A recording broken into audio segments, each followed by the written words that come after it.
Why the Dodgers absolutely should sign super closer Edwin Diaz. We've got an update on his free agency, and I've got 5 reasons why the Dodgers should sign him. Also, the Lakers lose to the Suns. Their winning streak was snapped.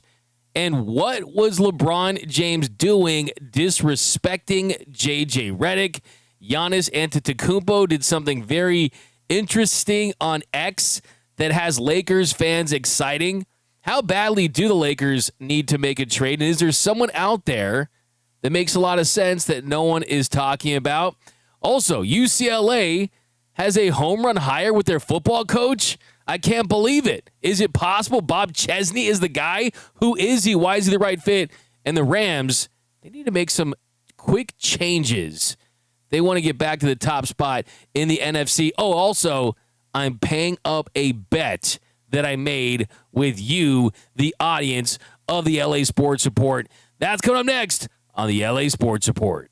LA is the sports capital of the world. The Lakers have entered their Luka Doncic era. LeBron doesn't just want a farewell tour, he wants a farewell title. The Rams are going to win the Super Bowl. Go, Kings, go. The Dodgers are the best run franchise in all of professional sports. Shohei Ohtani is the GOAT. Steve Ballmer will do anything to get the Clippers a championship. Mick Cronin has to win a national championship at UCLA. Justin Herbert is a top 5 quarterback in this league. College football is just better when USC is good. This whole city has the Mamba mentality. I love LA. Live from the heart of Los Angeles, this is the LA Sports Report with your host, Doug McKain. What is up, and welcome to the LA Sports Report. Everything you need to know about what's going on here in the City of Champions in less than an hour.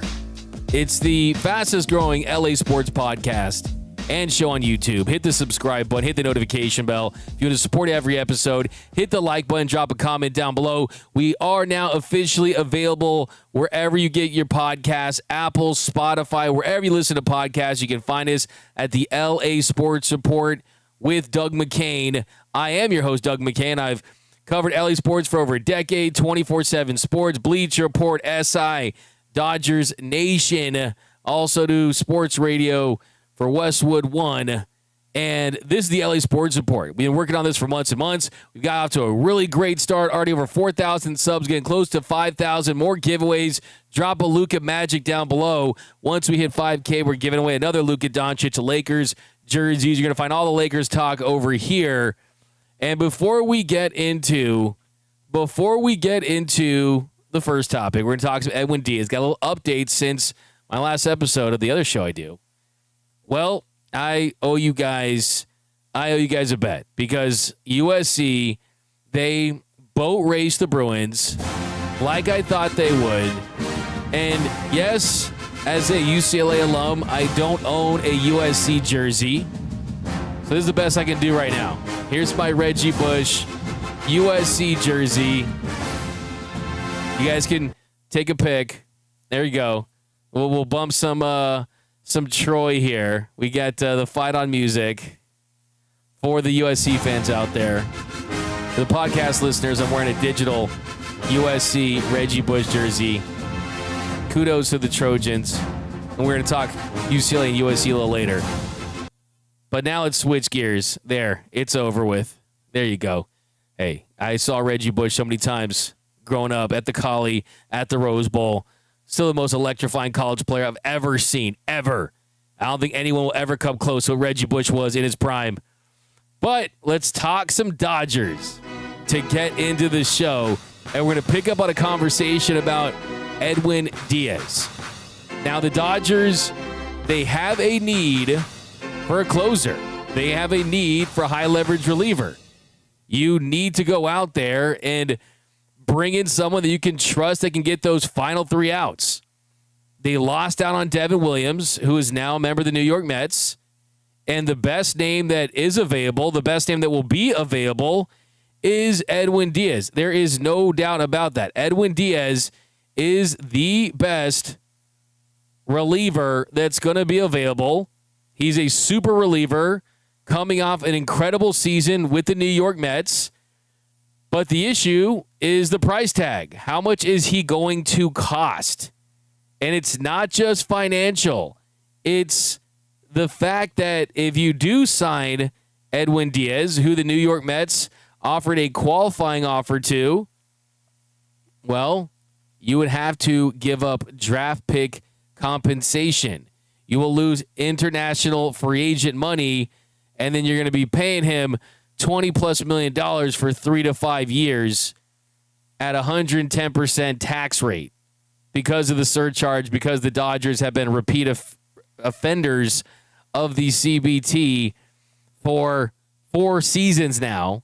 So you're talking about a lot of money added on to whatever you have to pay him. It'll probably end up costing you $160 to $170 million when it's all said and done. And that's what the price of doing business for him is going to be. Now, I think Edwin Diaz, though, is still a guy, if you're the Dodgers, considering the run you're on, considering your championship window, he has to be your number one target. And the latest reporting is that the Mets and Edwin Diaz are far apart on potentially reuniting and continuing their pursuit of a championship in Flushing, Queens. From Will Sam of The Athletic, he's reporting that Diaz is seeking a 5-year deal, and the Mets' preference is a 3-year deal where they're willing to pay top of the market premium money for that. Who knows what that dollar figure looks like? Is it something $25 million a year for 3 years? What is that number look like? What does that number look like? Is it $60 million for 3 years? If a guy wants 5 years and you're offering him 3, that's not going to get it done. So now we know the biggest takeaway here is that this is not a situation in New York where they have the richest owner in the sport in Stephen Cohen, who, by the way, is the guy that inspired the TV show Billions. Paul Giamatti's character is based on Stephen Cohen. No, he's not saying, here's the blank check. He's not saying, hey, I'm the guy at the auction house that just has my number up until I get my guy. That's not the case with Edwin Diaz. So if that is the truth, this should be encouraging for Dodgers fans that want to sign the best closer available. Because if the Mets aren't going to give him a blank check and give him 5 years and $100 million, something similar to the $102 million deal that he signed, well, that means that there is an opening there. That means that if he wants 5 and the Mets are willing to give him 3, could he take 4 with the Dodgers? Or does he want 5 with the Dodgers? Because it's tough to see a lot of teams out there going 5 years, $100+ million for Edwin Diaz. He's 32 years old. He's been incredible. He has been top of the market. There's no doubt about the fact that he's elite, but it really makes you wonder if there is an opportunity there to jump in there for the Dodgers. Because even a few months ago, Edwin Diaz, he talked about the possibility of reuniting with the Mets, and what he had to say was, quote, if they came with the best deal for me, I'd enjoy to stay with them. But at the end of the day, I don't know what they're thinking. And he said that there's a 50-50 chance of a reunion. So I think all this is lining up to say, if Devin Williams is gone and he's with the Mets, Ryan Helsley's gone, your options right now, if you really want to look at top of the market, are Edwin Diaz, Robert Suarez, Pete Fairbanks.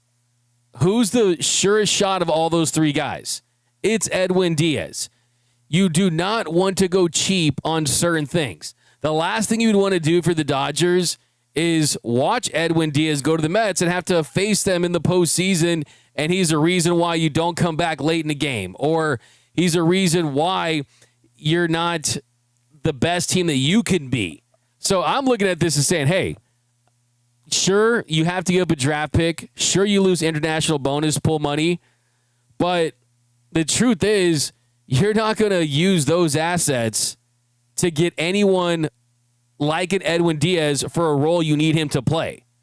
They need a guy like him who can...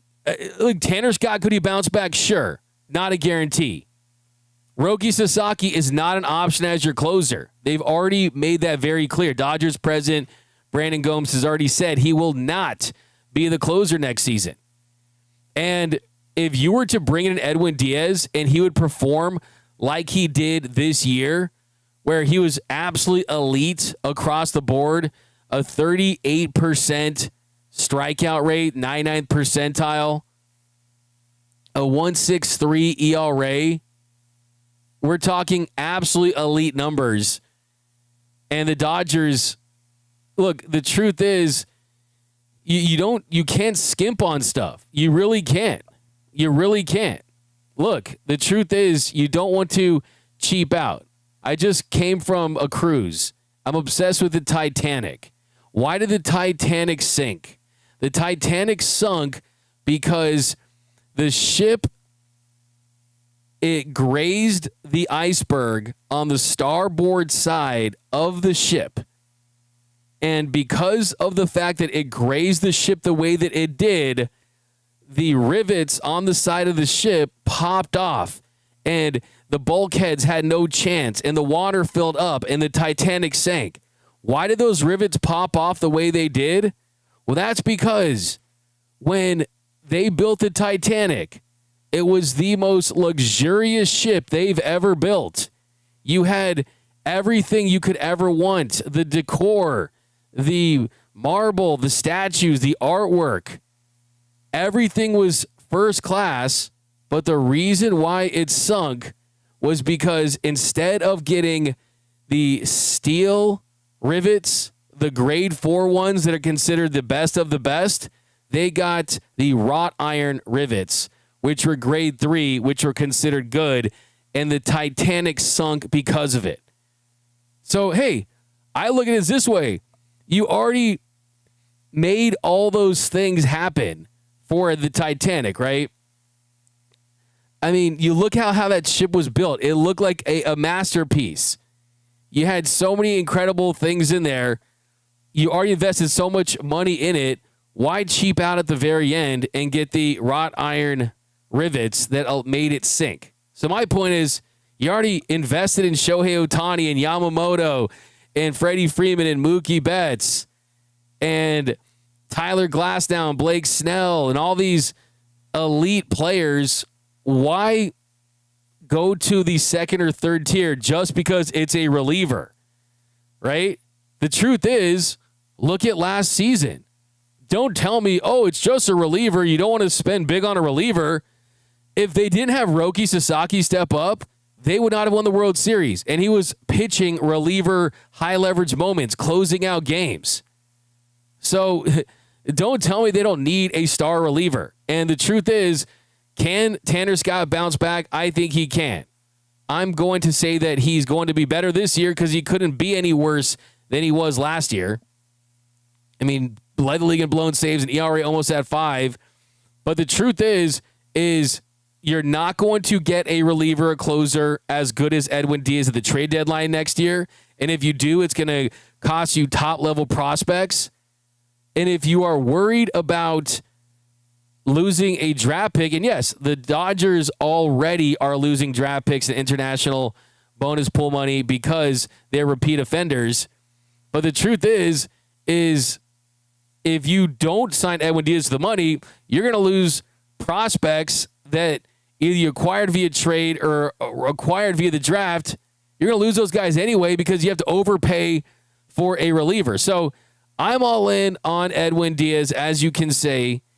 The top 5 reasons why I think they should sign him, I've basically already given them out. But 5 is that statistically, he still is arguably the very best reliever in the sport. I mentioned the strikeout stuff, the whiff rate, the expected stuff, the ERA. There's really nothing that Edwin Diaz doesn't do that isn't absolutely elite. So his stuff plays up. He's a right-handed pitcher, and he fits a closer's role, right? And he likes that role, and he wants to be that guy. So 5 is that he's got a more of a proven track record, too, than Tanner Scott did. Tanner Scott was really good for a couple years. Edwin Diaz has been better for longer. His floor is not where it was. You know, I'm wondering, too, the Dodgers had Alexis Diaz, his brother, in the organization. I wonder if, he felt good about that, and his brother's saying good things about this team. I mean, look at Tanner Scott last year.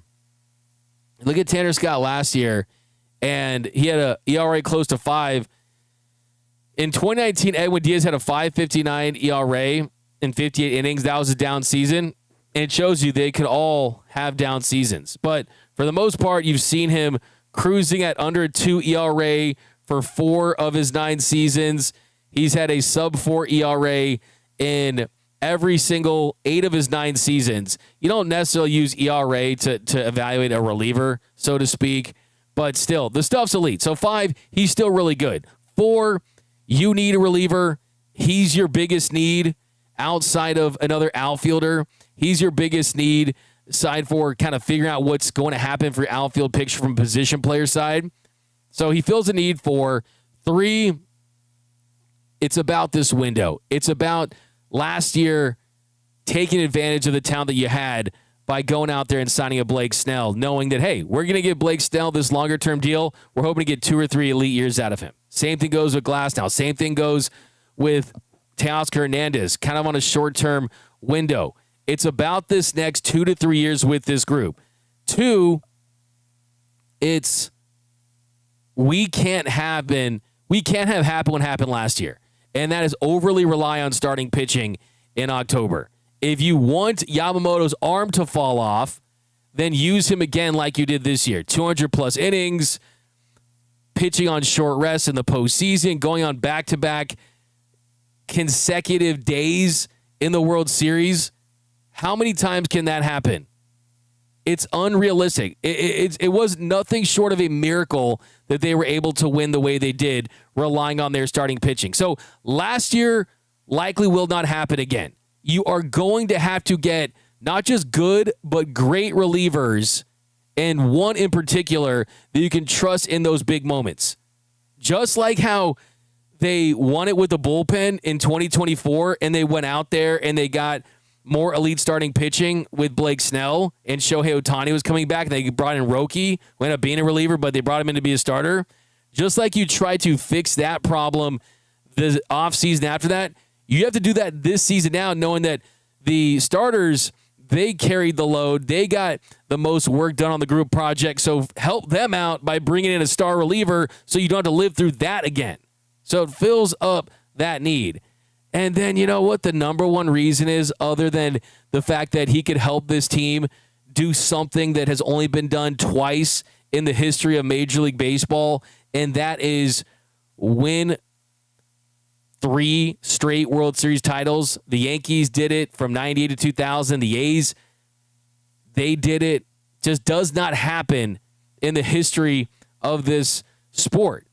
So forget what Andrew Friedman said about wanting to have this be the golden age of Dodger baseball. Let's just be the golden age of baseball. Let's be the greatest team ever. Go on the greatest run we've ever seen. That's what's in play here. That's truly what's in play right here. The Dodgers have an opportunity to go down as the best dynasty in baseball history if they continue to win World Series titles. Mariano Rivera was a big reason why the Yankees won theirs. Dodgers don't have their Mariano Rivera. And Edwin Diaz certainly could give you a boost. He could be as good as Mariano Rivera potentially with how dominant he is in the 9th inning. He's that good. And that has to be the mindset. And then number 1. I'll give you number 1. Remember, this is sports. This is entertainment. And every year, I always notice something. I've been covering these games. I go to 2 games a series at least, sometimes 3, sometimes all 4. I've gone to countless games, hundreds and hundreds of games over the last couple of years. And one thing that bothers me is I don't want to see Dodgers fans leaving games early. I want to see an entertaining product from the first inning to the 9th inning.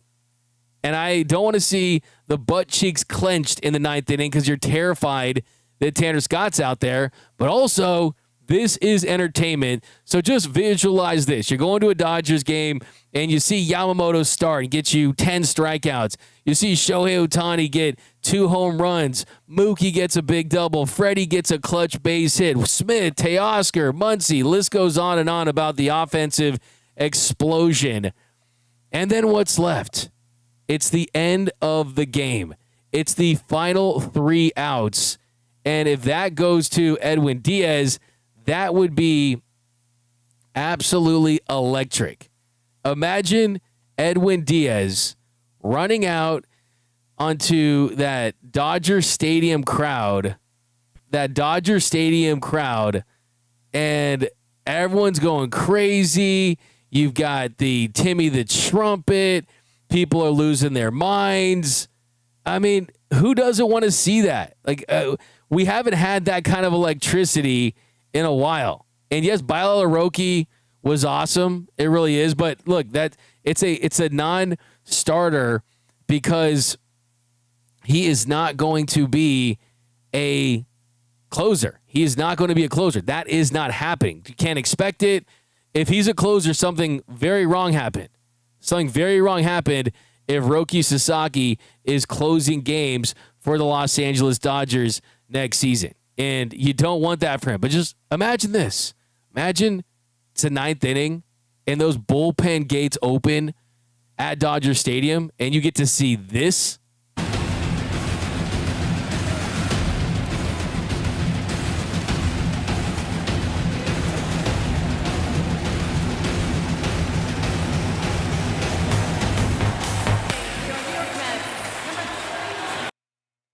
Dodger Stadium would absolutely lose its freaking mind. But let me know down below. You guys as in on Edwin Diaz as I am. Let's go. We got Muad'Dib, LFG. D-Mac is back. We've got Mario, Craig. Diaz has to adjust to West Coast lifestyle. Hey, he played for the Mariners. The real Ron Fig. Because we're 3 bankers on board who are opposed to, okay, yeah, you want to get more into the Titanic debate? I can start it. We could do a podcast on that. Xander, it would be a movie, not gonna lie. It would. Trumpets in Tinseltown, let's get it. What up, Empire Jeff TV? I see you. I see you on the social media. I see your show. I like your game, baby. Keep doing your thing. Oh, boy, Gary, you got Muad'Dib with the trumpets. Are you in? Are you not entertained? We've got D-Mac. Will we consider Bobby Miller as a reliever? I did talk to Dave Roberts about that, and they've definitely felt good about his improvement, but it's going to be based on, can Bobby Miller show enough signs of flashing? Can he flash hard enough during spring training to give him an opportunity to pitch out of this bullpen? He did pitch well out of the bullpen down to OKC, but are they going to put the trust in Bobby Miller without a long extended period of success? No. I mean, can you imagine Bobby Miller out there against the Blue Jays based on kind of how he's handled things? No. So, like I said, this team does not have 20 years or 7 years to win. Like, the championship window is open now. It's wide open, but it can slam shut very quickly if players fall out of their prime. That's just kind of how it works. It's kind of how it works. And unfortunately, that's kind of the case in Major League Baseball, especially when you have older players. And let's be honest, this is an older roster. So you have to operate accordingly. You just have to. But all right, switching gears. Talk about the Lake Show. We're going to talk about LeBron. We are going to talk about some trade stuff in a little bit. But the Lakers, they lost to the Suns yesterday. And it wasn't a good loss. I mean, they'll go down 125 to 108. The Lakers had a 7-game win streak that was snapped.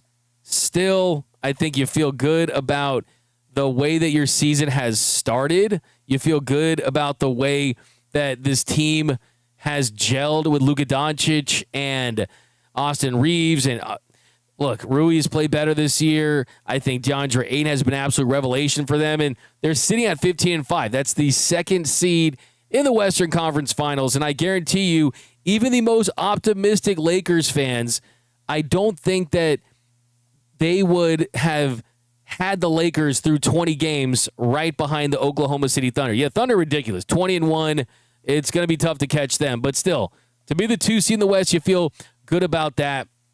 But last night, it wasn't a pretty game. You had 9 turnovers for Luka Doncic. LeBron James had to hit a 3 late to keep that streak of 10 or more point games intact, and he checks himself out of the game. Didn't love the optics of that. We're going to throw out some grades. LeBron ended up with 10 points, 3 assists, 3 turnovers, 2 fouls, 3 of 10 from the field, 1 for 4 from beyond the arc. We're going to talk some LeBron and Luka, but first let's hear from J.J. Redick, who referenced one of my favorite movies of all time, Space Jam, and he threw in a little Monstars reference. Here's J.J. Redick after the Lakers lost yesterday. If you don't play hard against that team, you're going to get exposed. So, you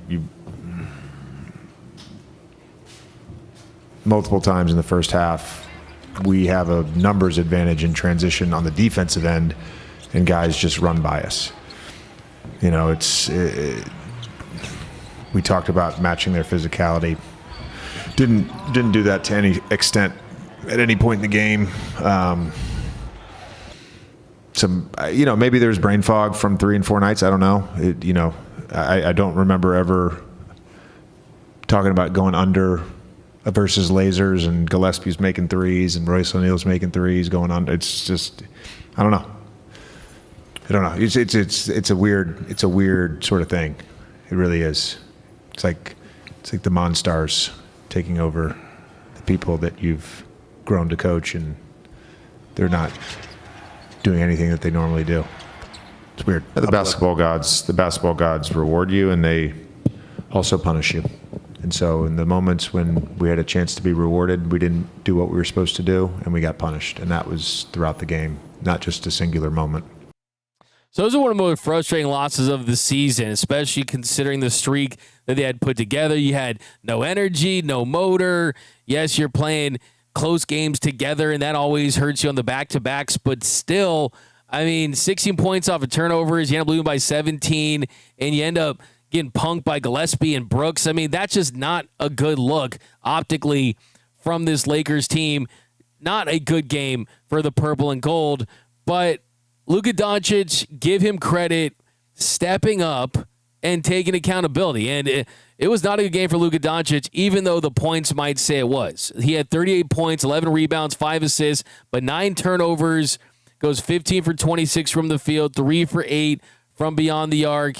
And, I don't want to say it was the worst 38-point game ever, but after a really, really fantastic first quarter from him, he was just not good for the rest of the game. You saw a play where he's just kind of tossing the ball over the court. It was kind of lazy in the second half, and it was just a lazy basketball game from the Lakers. And Luka Doncic, after that first quarter, he just was not that MVP that I picked him to be this season. Still, not worried about Luka long-term or anything like that. I think he's better than you could have ever imagined so far. Losing the weight, looking great with the revenge bod. Still all the way on Luka Doncic. It's just one game. But what I love about Luka, and this is why he is my favorite player since Kobe Bryant, is the no BS accountability. If he doesn't have a good game, you don't see him trying to be defensive and make excuses. He did talk about how they were guarding him to try to score, and that kind of took him out of his game just a little bit, and that's what led to some of those turnovers there. And maybe that is something that JJ is going to consider moving forward is, hey, when you see teams trying to employ this strategy what is the adjustment there. And you need your other guys to make shots and make plays and try to make life easier for Luka. But I love the accountability. I love that he's not afraid to say that he needs to be better. And here was Luka Doncic. Here was the Don after the game. Yeah, that was my fault. No way I can have 9 turnovers in the game. So in that second quarter, instead of just they were giving me the shots instead of shooting the ball, I feel like I was trying to get involved, but there's no way I should have 9 turnovers. I feel like definitely it was different defense than other teams. Kind of trying to let me go score instead of creating for others. So it was kind of confusing. But like I said, just can't have that. First of all, take care of the ball, obviously, but then just be more physical. I feel like they make a lot of shots too, so we gotta work on that too. So take care of the ball on the offense end and be more physical on the defensive end. So that was the Don. That was Luka Doncic. I like how you keep that scoring average up, but not a good game for him, and he's the first one to point that out.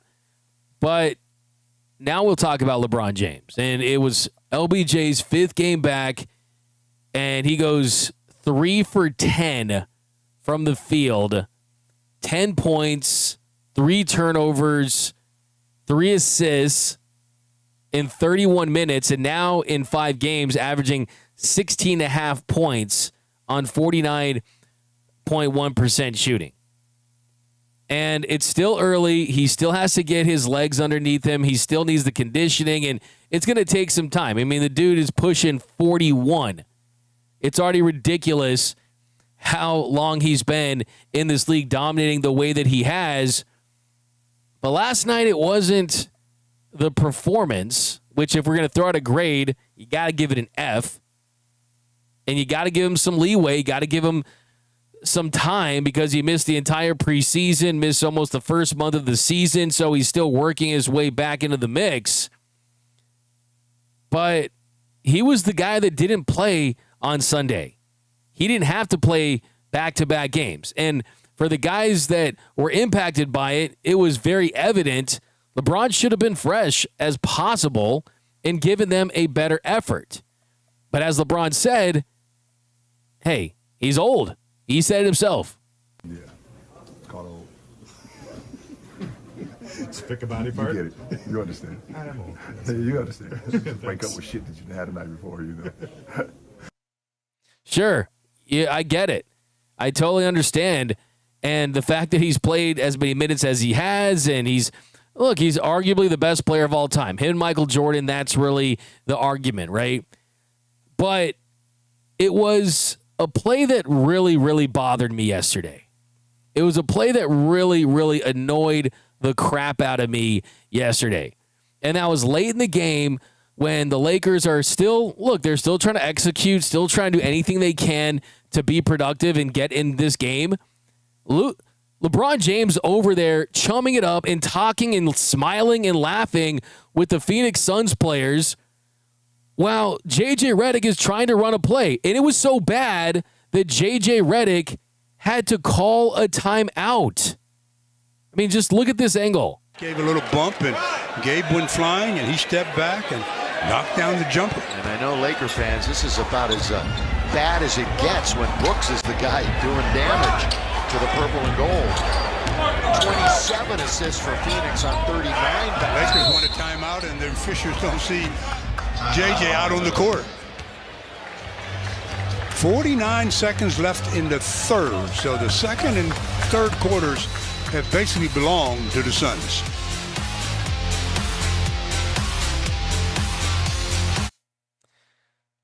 Look, and I'm not a LeBron James hater. I've read every book about LeBron James, watched every documentary. Kobe Bryant's my all-time favorite player, and he always will be. And I definitely am a Jordan GOAT type of guy.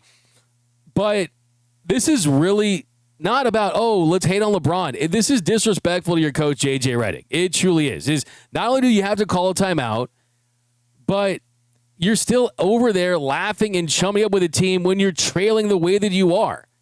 And look, the truth of the matter is when you put on that purple and gold, you are going to be compared to Kobe Bryant and Magic Johnson and the greats. When you're at Cleveland, Ain't nobody to compare you to, buddy. When you're with the Heat, hey, what, Tim Hardaway, Dwayne Wade, Alonzo Mourning, right? You're going to try to compare to guys like that? No. There is a standard of greatness in Los Angeles. And the truth is that I don't care if you're losing or you're going to lose. Let's just be honest. Kobe Bryant would have never done that. Michael Jordan would have never done that. Let's be honest. And as great as LeBron James is, I have him as the second best player of all time, but I have no issue with people that want to have him as the best player of all time. That's fine. If he's your GOAT, you just want to be able to put together a good, solid argument, right? A good, solid argument. And you can certainly do that for LeBron James. But the truth of the matter is LeBron has a lot more haters than Kobe has. LeBron James has a lot more haters than Michael Jordan has. And it's moments like that that give people ammunition, that give people fuel to hate on LeBron. It's just tough for me. And look, the truth of the matter is look, it's a challenge to want to be engaged and stay engaged and making sure that you're always locked in. But I just don't see how you can kind of defend that. I don't see how the most ardent LeBron Glazers can say, oh, everything's fine there. No, his coach was pissed. Like his coach said, hey, LeBron, you had to call a timeout. Here's another look at it. Whoops, that's not it. You're looking at that moment, and you want to make sure that LeBron is certainly engaged. So yeah, as far as how it is this season, the truth is, we're going to see what this team looks like long-term with a lot of tough games coming up. You got Toronto later this week, and they're going on a road trip, and we'll see how this team continues to gel. And LeBron is certainly important to this team's success, right? You're not going to trade LeBron James, so you want to get the most out of him. But, I mean, what are his numbers going to look like? Because the last time we saw LeBron James, he was a second-team All-NBA player that finished sixth in the MVP voting. Is he a guy that's a 20-point-per-game guy? Is he a sub-20 points per game guy? Can he finish in the fourth quarter? He's out there saying that he's old. And so far, yes, it's going to take some time. But optics-wise, last night was not fun. Okay, if you want your retirement tour, then just announce it already. But until that time comes, I want to see a team that's desperate, and it should piss him off. It should piss him off that he made his coach look bad, and he just truly did. So, look, let's switch gears a little bit and talk about something that I think should make Lakers fans a little excited, and that is that Giannis Antetokounmpo did something on Twitter today that I think will get Lakers fans a little excited. I mean, it was a little interesting to see this, and that is Giannis Antetokounmpo went back on his Twitter, and he deleted every tweet up until this one, where it said, happy birthday, and it had the GOAT and the prayer emoji, and it was to Kobe Bryant. Now, first of all, look at Giannis in that Lakers uniform. If there's anyone that looks like he's a torchbearer to the great centers that have played for this league, the great big men, Giannis Antetokounmpo, of course, has almost guard-like ability on certain plays, the way he can get to the hole. He can shoot a little bit now. But Giannis Antetokounmpo, he certainly has that star power. He certainly has that name cachet, that personality. He would be larger than life in Los Angeles. And right away, him and Luka Doncic, that would be the best international duo that the NBA has ever seen. Now, could you trade for Giannis Antetokounmpo now? The answer is no. Even if he were to go to the Milwaukee Bucks and try to have some type of trade demand saying, okay, we're under 500 and we got off to this bad start. The Bucks right now, they definitely have gotten off to a bad start, and I got a chance to see them in Miami the other day. Played hard, but without Giannis, they didn't beat the Heat. And right now, the Milwaukee Bucks are 11th in the East, sitting at 9-13. And just look at the Pacers. The Pacers were 500, under 500 in January last year, and they made it to the NBA Finals. So it's not too late to make a run and get back in the mix. But if you are the Bucks, it does behoove you, if he does want to go out, I mean, to kind of start the tanking process, essentially. But right now, the truth is, the Lakers have one first-round pick they could trade today. And that's basically would be like the 28th pick in 2031. Why would you trade for Austin Reeves when he can walk after this season? So that's not really an asset there for them. The guy's under contract that you could put together. I mean, what? Dalton Connect and Rui Hachimura, guys like that. The truth is, the Lakers don't have the assets to make an in-season trade for Giannis Antetokounmpo, even if they did want him and were willing to trade their pieces, and the Bucks were willing to trade Giannis. There's 10 teams out there that instantly could put together a better deal. The Rockets could easily put together a better deal. Would they put him in Thompson? Who knows? Would they trade Sengun? Who knows? But there's a lot of teams out there that could put together better deals. Now, the offseason, you could put together 3 first-round picks. That is kind of where you could be to extend your offer. But the truth is, Giannis, his top team appears to be the Knicks. But it's just something to really consider, because I think if you are the Lakers, you're always trying to improve your roster. Giannis is a guy who would certainly do that. But look, I see Lakers fans getting excited today, and the truth is, there's just not a lot of possibilities there. This would be like the Angels kind of thinking they could trade back for Shohei Ohtani right now. Like, it's not happening. It's not even, unless Nico Harrison gets hired by the Milwaukee Bucks, you're not going to see this. I mean, even if you look, I saw this as a trade possibility by a Lakers fan on X, and this is not going to get it done, buddy. This hypothetical trade has Rui, Reeves, Gabe Vincent, Jake LaRavia, Jackson Hayes, and the 2031 first-round pick for Giannis Antetokounmpo. The truth of the matter is if you look at this deal, essentially what this is Austin Reeves plus pick 28 in the 2031 draft, and basically that's Austin Reeves for Giannis straight up, and Austin Reeves can walk. Yeah, Bucks ain't doing that deal under any circumstances. Put the crack pipe down, whoever did that trade. That ain't happening. But I do think the Lakers certainly need to make a move. I think you look at a guy like Daniel Gafford for the Dallas Mavericks. He's a guy that really would be a perfect fit. And Daniel Gafford, of course, plays for the Mavericks, so that certainly is not a natural trade partner right now. If we're looking at, just imagine how that would go. But Bleacher Report's Jake Fisher, he writes about this possible trade, quote, "The Lakers are still undoubtedly going to be looking for long-term pick and roll lob thread pairings for Luka Doncic and also for Austin Reeves, but particularly for Doncic. Who better to go after than someone who had massive success alongside Doncic in Dallas, where they made the finals together?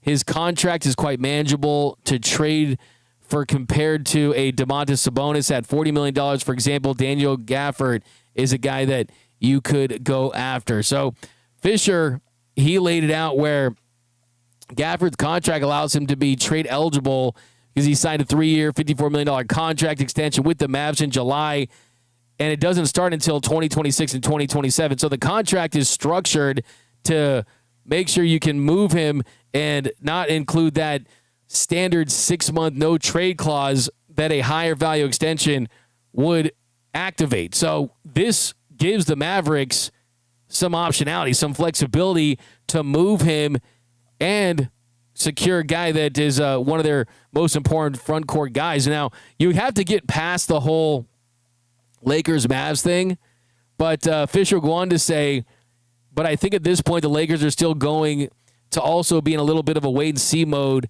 to see what this group really looks like, see what the context is before they really push their chips and make this type of move. And that's kind of the biggest point there is you really can't say, okay, we're going all in. We're not going to keep guys, trade guys at this point of the season until you see what you get from LeBron, until you see the continued progression of DeAndre Ayton and Rui Hachimura's development. And I think, too, it's a big filling out process for Austin Reeves and Luka Doncic. Are they going to invest in Austin Reeves? Because the truth of the matter is if you invest in Austin Reeves and you pay him, you've already committed to Luka Doncic, well, then the outlook for the rest of your starting five has to be completely different. You need to get guys that can mask their deficiencies. You need to get big-time defensive dogs as a wing, as a forward, as a center, because Austin Reeves is never going to be that defender. Luka Doncic, even with effort, is always going to have most of his focus and emphasis on the offensive side. So I think a lot of this first part of the season is about truly evaluating how all in are they on Austin Reeves. And if they are, that is going to have the domino effect on the investment for the rest of their roster. And how LeBron James fits into that plan, hey, they got to tread carefully on this one because it's LeBron James, but he's got to fit in and he's got to contribute, and they're not going to do anything, I think, to cater to LeBron. That's just not kind of what this is about. But look, if I'm the Lakers, I'm not. I'm still looking at Luka next year and beyond, and I'm looking at what I can surround him with when LeBron James is off this team, because I still think this team has a chance to make a run this year. I really do. If you get the second team All-NBA version of LeBron and he manages to stay healthy, it does feel like he's aging pretty quickly here, but I'm not doing anything to compromise what could be the roster moving forward. And I think, too, on top of everything else, you just have the ownership change. And I know that Guggenheim and the Dodgers ownership and Mark Walter, they don't want to have all these locked up moves with the aprons and trying to limit what they can do from a roster standpoint. They don't want to do that in year one. They're going to be patient a little bit and evaluate, and that's kind of what they did with the Dodgers as well. But all right, let's get some comments here, see if we got any Lakers takes. We're going to talk some Rams. We're going to talk some UCLA football. It's a big day in LA sports. Dodgers win from Taze. Give AR the max from Xander. Lakers don't need a trade. Y'all tripping, LOL. So you think this team, as currently constructed, can beat the Oklahoma City Thunder in a series? I think that this Lakers team has overachieved for sure. They got a difficult road ahead. I do think that that's definitely something they're going to consider to improve this roster. Yeah, it looks like D-Mac is back from his cruise. Sunscreen, bro. Yeah, you know what's crazy, man? I can put on all sunscreen, and I still get kind of tanned up, man, and red. And, trust me, I can put on I can get 3 SPF 100s and mix them and make it SPF 300, and still, it pops. And I get kind of darker or red. But, I'm doing better now, though. A little aloe vera for sure. All right. So, excited about this. We're going to switch to some UCLA talk. I know, right? UCLA, the Bruins, getting some love here on the LA Sports Report. We're going to talk about Bob Chesney. We're going to talk about Bob Chesney. And I'm excited about this move. I'm excited that the Bruins get their guy, Bob Chesney. And the coaching carousel has been crazy. Penn State's getting played. They thought they were going to get BYU's coach, and then all of a sudden they're scrambling now. There's some rumors they might go after Brian Hartline, the Ohio State wide receivers coach, who's a great recruiter. UCLA was interested in him a little bit, and there was some talk there. But UCLA gets Bob Chesney. And look, I covered UCLA sports for a long time. I went to school there. I did UCLA radio. I'm very familiar with the ins and outs of UCLA athletics. And I've known about this for, I want to say, probably 40 days ago, that he was their number one guy, and they were all in on Bob Chesney. And I talked about it temporarily on this show. On my Ram show, I talked about it.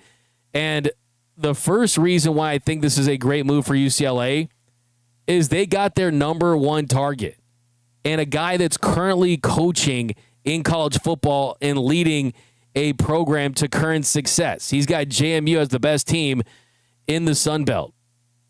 And with Chip Kelly, he was an analyst for ESPN when they hired him, and he was a failure for the 49ers. He was a failure for the Eagles, and he was a fraud really towards the end with Oregon. He was running because they were after him with the show cause penalties.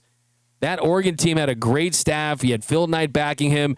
He was running that blur of an offense that no one understood at the time, but they caught up with quick. So that was a bad hire. Deshaun Foster is one of the worst hires ever. You hired a running back coach.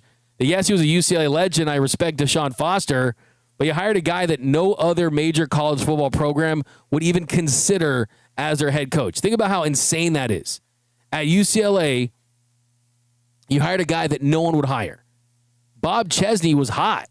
I've been on the Penn State message boards all night, and they're dreaming and hoping that he doesn't sign that deal with UCLA. Well, he's already signed that deal with UCLA. I can tell you that. And he's coming to UCLA. And Penn State's fans are begging for him. Were Penn State fans begging for Deshaun Foster, or were any programs like that begging for Deshaun Foster? No. So let's get to know Bob Chesney a little bit, because he was asked about the UCLA job, and he was asked about getting interest from other programs and what that was like. And I think this is about as well as you can handle. This is about as well as you can handle being a head coach at a team that's currently playing meaningful football, to not lie to people outright and lie to the media while also showing support for your franchise. Here's Bob Chesney responding to the rumors that, and this is before it came out, but here's him responding to the rumors that he was available for other teams. I don't know. I think that ultimately, obviously you all know, I don't need to, I can be transparent about all of it. There's a lot, I have an agent, there's a lot of conversations happening, and those opportunities are afforded to you because of, the success that you had, because of the players, that have been here, and the school and everybody else. I don't pretend it all has to do with me, but there's moments, there's life-changing situations that, could show up for you. And I think those are things that, you just got to weigh and kind of figure out as you go through it.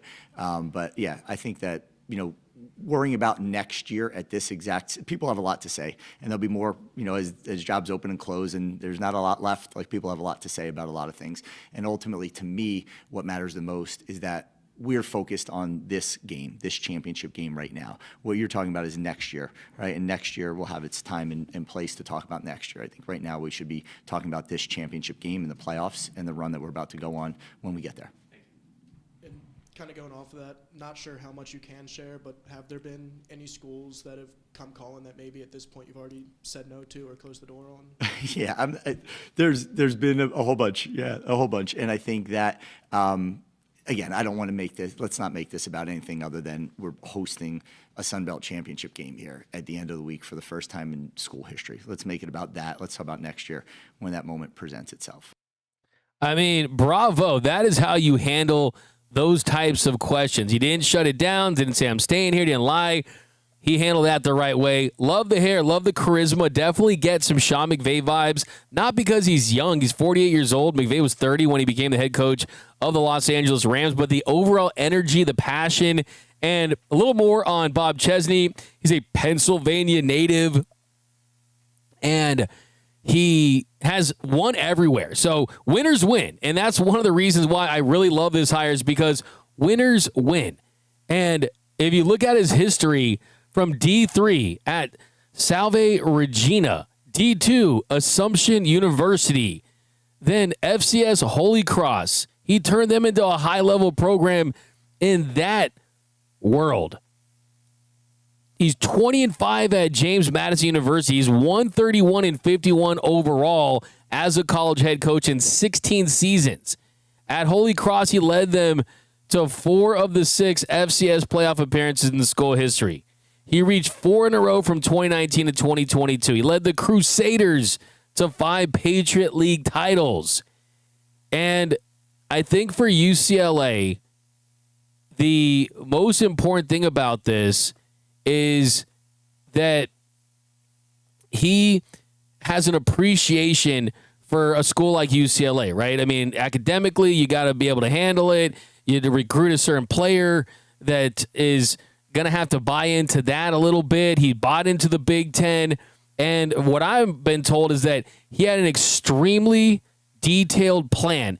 Bob Chesney wanted the UCLA job from my sources, and that he put together one of the most detailed plans to turn around the program. And Martin Jarman, who's the UCLA athletic director, apparently he did not like when Tony White, who's a coordinator for FSU and a former UCLA player, had this big plan to turn around UCLA football before they hired Deshaun Foster. And Martin Jarman didn't like it because he was like, wait a minute, there's not that much to turn around. Well, now because UCLA had a search committee that was prepared and had a process. You had Bob Myers, you had Eric Kendricks, a former player. You had a group of people that were assembled to really put together a coaching search that worked. And I think Bob Chesney is a great hire. And even if he doesn't win at UCLA, this was the right hire because you didn't hire a guy who has some UCLA ties, right? You didn't hire Rick Neuheisel. You didn't hire anyone that's from the UCLA world. You brought in a complete outsider that, hey, he's going to coach at UCLA in the Big Ten. And look, for people out there hating on UCLA, oh, they're the Clippers, they're the Angels. The truth is, I mean, they're a top 25 program all time. If you look at the history of the Blue Bloods, if you look at everyone underneath those Blue Bloods, UCLA had a lot of success in the 70s and 80s and 90s. And you had 3 years really with more where they were good. But for the most part, they've been a cursed program. They really have. They've been absolutely a cursed program. There's no doubt about it. But the truth is there's a recruiting hotbed in California. It is an elite university. It's the most applied to school in the world. UCLA has more applications than anyone, and it's in Westwood. So that's attractive to recruits. 3, I mean, you get to play in the Big Ten. That's the super conference right now. The Big Ten has passed the SEC. Last 2 national championships, Ohio State, Michigan. The Big Ten has passed the SEC. It's a national conference. SEC, big programs, Bama, Texas for sure. It's SEC or Big Ten, basically. If you're not in those 2 conferences, you're in trouble unless you're Notre Dame, right? I mean, look at Miami. Not even in the CFP right now. I mean, you're in the Big Ten. You're in Los Angeles. You got a new chancellor that's committed to football. You got a donor base that's willing to move out of the Rose Bowl, move into SoFi Stadium to try to jumpstart their football program. And I can tell you from sources that there's a lot of very wealthy UCLA fans that want to see this work, and a lot of wealthy UCLA donors that are willing to pay up, and that there is an NIL plan in place. Is it going to be up where Ohio State or Oregon is at? No, but is it going to be competitive? And when you add the fact that, hey, UCLA has some advantages over some other schools that have not been taken advantage of in their history. So it's about time that UCLA got serious about football, and I think this was a big boy serious hire, and I think Bob Chesney is a guy. I see a comment now down below that's saying that the internet is saying Lincoln Riley to Penn State and Pete Carroll to USC. Really? Pete Carroll to USC? What? Is John Wooden going to come back and coach UCLA men's basketball? Look, his time has passed, okay? But I have heard these wild Lincoln Riley rumors. And the truth is, the fact that Lincoln Riley sent feelers out to Florida and Penn State, if I was an SC fan, I'd be absolutely pissed. I heard from a source today that he does not want to be at SC, or at least he's not all the way in on wanting to be at SC. So, hey, make of that what you will. But clearly, there is some smoke there. And if I was a USC fan, I'd be pretty pissed about it because Lincoln Riley has not accomplished enough to make it seem like, oh, Penn State's a better job than USC, because it's not. That Florida's a better job than USC, because it's not. USC's a top 5 all-time program, and he's the reason why they haven't had a defense. He's made bad hires, and he hasn't recruited that side of the ball enough. So, look, if I was Lincoln Riley, I would wait to see how that number 1 class kind of pans out, how many of those guys come to USC and see what that looks like. Their schedule next year for USC is absolutely brutal. It's absolutely brutal. It's one of the most difficult schedules in the country. You got Ohio State, you got Oregon on it. It's really one of the toughest schedules in the country. Look at USC's schedule next year. At Indiana, Ohio State at home, Oregon at home, Washington at home, Notre Dame, at Wisconsin, Washington, at UCLA. They should be able to handle that. I hate to say it, but that's a tough schedule for USC. But if I'm USC and I'm Lincoln Riley, I'm saying this. I'm a hamstring pull away of Caleb Williams to make it to the CFP a few years ago, and that the first year I had a serious NIL situation with a general manager. We finished with one of the best classes, arguably. I mean, they're ranked as the number one class. I mean, lots of 4-stars in that group, right? So we're going to have some USC guests on this week to talk about that. All right, real quick, we'll talk some Rams. Talk about the Rams. They suffered a terrible loss, an absolutely terrible loss to the Panthers. It's still about the Rams. We're going to talk some Chargers this week. The Raiders. And I got some Raiders fans in LA, but let's talk about the Rams here.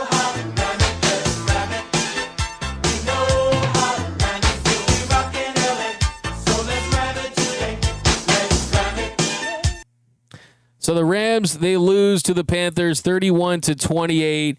It was a loss that happens in the NFL. It's a road loss to a Panthers team that still had playoff hopes, and they gave big plays, and Matthew Stafford had a pick six and multiple turnovers, 2 interceptions. One goes off a helmet, one that he fumbles late in the game that led to the game-winning points. You really struggle to look at this game. And Sean McVay's not too upset about it, though. Sean McVay clearly thinks that this was an aberration, that this wasn't something that was serious about this Rams team. Here was Sean McVay after the Rams loss. Love this football team. I'm really excited about how we respond. There's never a good story without a little bit of adversity. We're all in this together. We're going to be tighter than we've ever been, and it's going to be a great opportunity for us to be able to respond. That's what this group has shown they're capable of. But you give the Panthers credit. They did enough, and they made the plays to be able to win the football game. And we all can collectively be able to improve, and that's exactly what we're going to do. And we're going to stay tighter than we've been. And this is a disappointing day, but we're not going to stay in this moment for long. We'll look at it. We'll figure out how do we respond, how do we move forward the right way. And that's exactly what we're tasked to do, and that's what we will do. So there's McVay, and you feel good about that. Sean McVay, you got to be key and critical. You're going to win. You want to go out there and you want to play, and you want to win every game you can, but sometimes you can't. But it's a me, not we type. It's a we, not me type of mentality out there. But the Rams offense came out there, and they were firing all cylinders. They really were. They were up 21-7 at the half. 2 of those drives in the second quarter they scored on. Those resulted in touchdowns. And even after the pick six early and having some adversity, they still took a lead into the half. But unfortunately, it was a day for Matthew Stafford where he looked mortal. He looked human, and it happens, right? I mean, you're not going to go out there and throw 4 touchdowns and have 0 interceptions every single game. He's looked invincible this season. Yesterday, he was not, or over the weekend, he was not. His first touchdown, it looked like it was going to be more of the same. It was an MVP day for Stafford, right? He came out there, he broke the record for most consecutive touchdown passes without an interception. That was Tom Brady's record. But we see this in the NFL. Sometimes things can snowball, and bad things can happen, and they did. And it happened in bunches. His first interception wasn't really his fault. It came off a tip ball, the line of scrimmage. The next drive, he was late, and he was behind Puka Nacua. That resulted in a touchdown the other way on a pick six. And the final drive, he was sacked from behind, and he fumbled. So 3 costly turnovers. If he has 1 taken away, probably the Rams still find out winning that game. But it wasn't the turnovers for me. It was how he wasn't connecting with the Terrence Ferguson on a couple of different times. He came off of one where it was intended for Devontae Adams, and he ended up just checking the ball over, and it went as an incomplete pass. I mean, they were just kind of not making the small plays yesterday. It wasn't a good Matthew Stafford day. But the big issue yesterday was Sean McVay abandoning the run completely. The Rams were running the football down the Panthers' throat, and that would have won the game. Blake Corum and Kyron Williams, they combined for 153 yards on 15 carries. But the issue was the 15 carries. And the red zone, you got to go to these guys if they're toting the rock with some effectiveness. And the Rams went 3 and out, and in the third quarter, after you went and threw it on 2nd and 5, and Stafford ends up taking a sack. There were so many times you just should have ran the football. And I think the good thing is that another takeaway is Kyron Williams and Blake Corum, they are continuing to split this backfield. And the Rams, they're committed to that. And they're going to split this backfield, I think, until further notice. Williams had 13 carries, but Blake Corum was more efficient. He had 81 rushing yards, and both scored a touchdown. So, yeah, it was a rainy day, a day you should have ran the football, and Sean McVay didn't. It was infuriating to see. It really was. The big issue was the defense. You didn't get enough pressure, and that really hurt Emmanuel Forbes. Emmanuel Forbes has had one of the turnarounds of the season, all the NFL, but Sunday was definitely a step back for him. He definitely struggles against bigger, more physical receivers, and he was outplayed. He was outplayed, Ted, and he just wasn't able to get physical and get right in this one, and it cost them. I mean, you saw what he did in coverage. It was bad. Both touchdowns came in big moments, and on both those plays, the receiver gets behind him. And also, he had some bad tackles, too. He had a missed tackle before he gave that touchdown. This was definitely a game to forget. You want to Etch-a-Sketch this one. Just shake the Etch-a-Sketch and kind of blank it from your brain. But then overall, too, there's bad third down offense. The Rams go 2 for 5 on third downs, not even that many on the day. And on the other side, way too many explosives on third down and fourth down if you are the Rams. I mean, the Panthers, Bryce Young was 8 for 10 with 162 yards and 3 touchdowns on third and fourth downs. I mean, it was not a good loss, man. It just wasn't. This team is way too good to lose football games like that. I see people out there saying it's a good wake-up call, it's a good loss, it happens. I totally disagree. You got to put as much money in the bank as you can to try to lock up that 1 seed. Last couple of years, I think you could say, oh, young players, Byron Young and Kobe Turner, Jared Verse, guys emerging.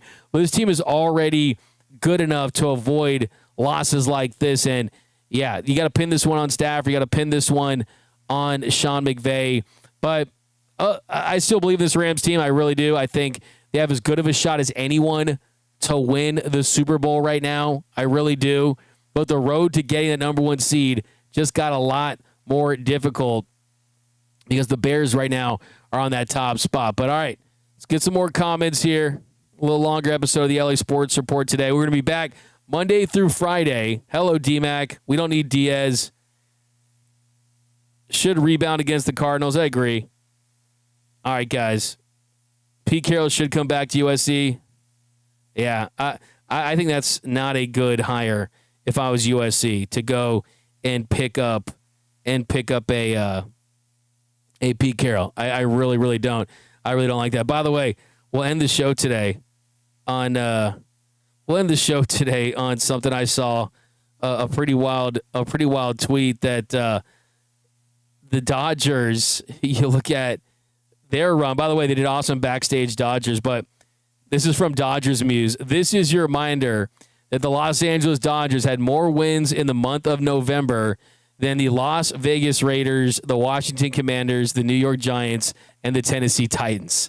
Wow, that is a burn. But all right, that's going to do it for this episode of the LA Sports Report. If you haven't yet, hit the subscribe button, hit the notification bell, hit that like button. We'll be back all shows this week, Dodgers Dugout Live and the LA Sports Report, all my shows. But this is the fastest growing LA Sports podcast. You can find us on Apple and Spotify. Hit the subscribe button, hit the notification button, hit the like button for your Los Angeles sports teams. If we haven't covered your team yet, we will for sure. Lots of guests coming up. We are just getting started here. But thanks for rocking with us, guys. Means a lot. And remember, it's a lot of great cities out there. There really are. I saw this. I'm going to go off on this tweet that has Boston as the number 1 sports city. It's L.A. L.A. is the sports capital of the world, right? But never forget, lots of great cities in the world. You can follow me on X and Instagram at DMAC_LA. And always remember that LA is the city of champions.